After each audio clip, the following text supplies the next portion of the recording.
Лео, искаш ли да играеш на роботи с мен? Разбира се, Леа. Ще се обадя на приятели да играят с нас. Хайде да играем. Аз ще бъда робота. Слушайте внимателно правилата.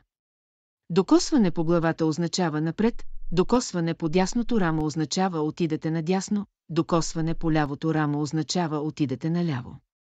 Докосване по гърба означава спиране. Нека да поставим и някои препятствия. Аз също ще бъда робот. Значи вие сте програмистите.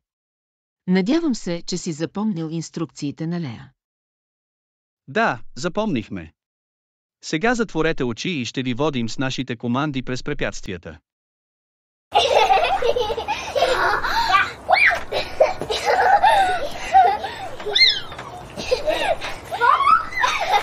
Това беше забавно. Искам сега аз да бъда робота. Моля ви, дайте ни нови команди.